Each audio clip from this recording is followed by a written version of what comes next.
This is BurntCole, and you're joining me on a pretty empty South Carolina 15 highway. We're traveling north to Santee, and it's the 23rd of December 2025. That's pretty important because I want to share with you tonight that the world hasn't ended. I kept thinking this whole year there's some kind of catastrophe, some big thing coming, but it hasn't happened yet. And I'm making this video at roughly 9:30 Eastern Time here in South Carolina to tell you that, yeah, there hasn't been some calamity, there hasn't been some catastrophe. My hair has been standing up on the back of my neck just all year, but the world has not ended yet. So if you're looking for a sign that the world's ending or there's going to be some split between the 3D and the 5D, the whole Aquarian age, New World Order, big things coming on. I mean, whether you're in the United States, I've seen this. It's kind of strange because we've got um, the the fringe right talking about how there's going to be healing pods and alien disclosure, and then you've got the fringe left talking about how there's going to be alien disclosure, possible healing pods. But that's been, there's the people who hold crystals and feel that there's certain spiritual energies in there.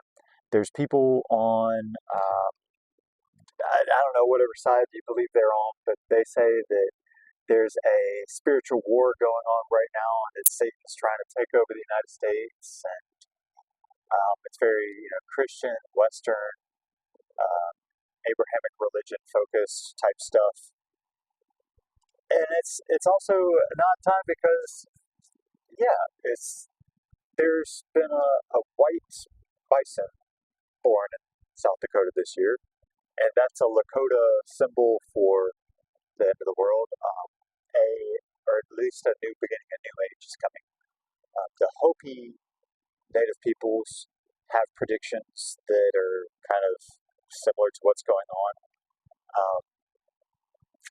Drawing it back to just the Abrahamic religions and Christianity, one thing that I came across that's bugged me is that there's tales of the Euphrates River in the spiritual texts, Bible, Torah, Dead Sea Scrolls, whatever you read, whatever you like back then, whatever your flavor is.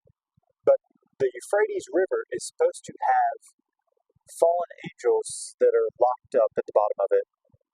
And whenever I think about recent history, how there's been Desert Storm, Desert Shield, Iraq, just a lot of military action around the Euphrates, the Tomb of Gilgamesh. Just back to the Euphrates, right? The Euphrates is drying up. Like, scientists the Euphrates is drying up, and that's a biblical sign.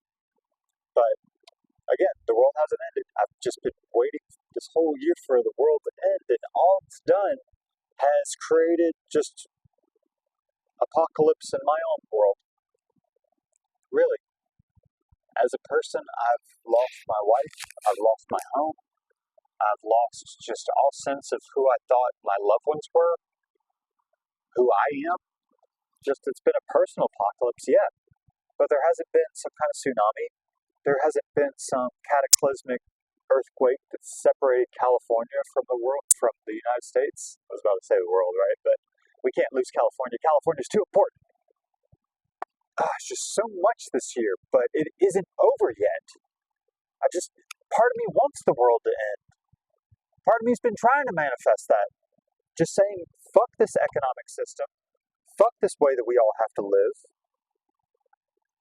Just a lot of it doesn't make sense, and I'm looking around at everybody else just wondering, when are you guys going to freak out? When is everybody going to just freak out? When are all the frogs going to start jumping out of the boiling water now? It doesn't make any sense. So, maybe it's a good thing. Maybe you take this as a, phew, now I can buy that house. Now I can plan for my retirement. Whatever this means, the world hasn't ended. glad I got that off my chest. I feel a little bit better. Maybe that's just a cathartic thing. Thanks for listening. I'll be on later, share another lesson from 2025, another year, or just what I see processing going down the highway. Join me next time, won't you?